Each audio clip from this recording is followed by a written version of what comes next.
Everybody, dear colleagues, we are here to celebrate the 96th anniversary of our association in one of the most difficult moments in the history of mankind. In 1924, the journalist who founded Aips has had a video. Now we are facing the worst possible scenario for our work, but we must have a new vision for the future to continue the path of modernization and defense of our profession that our predecessor has started. It is not so easy, but we must study new solutions.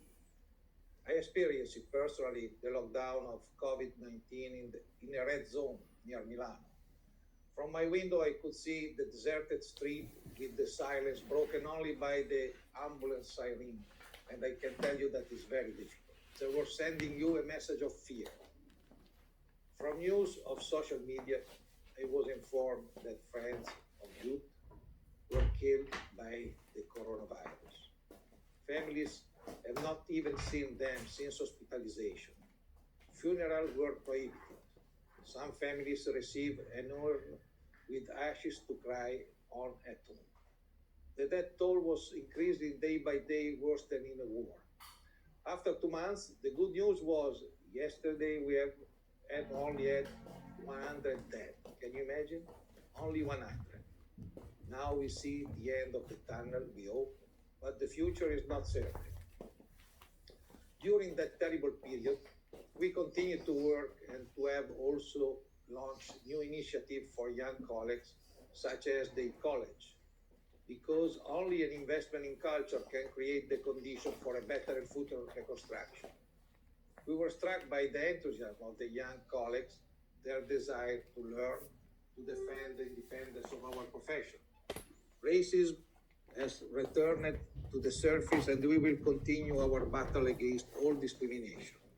After this appointment, we will launch a seminar on the 21st of July dedicated to women still that are in a ghetto in our profession.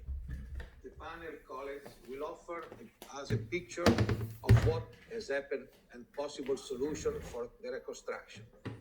Now, the big problem is the access to the sources. COVID-19 has dramatically changed working conditions. The virus brought us to our knees. Many colleagues have lost their job. Others have seen their wages cut enough. Newspaper and website have closed.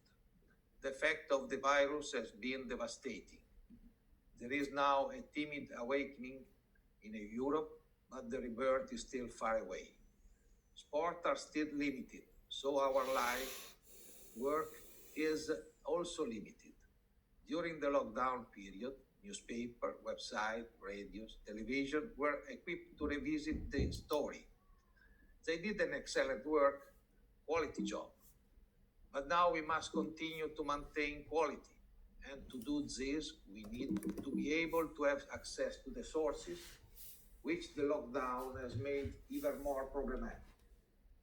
Federation, club, and various sport organizations have closed our access at the beginning of the pandemic justly for security reasons.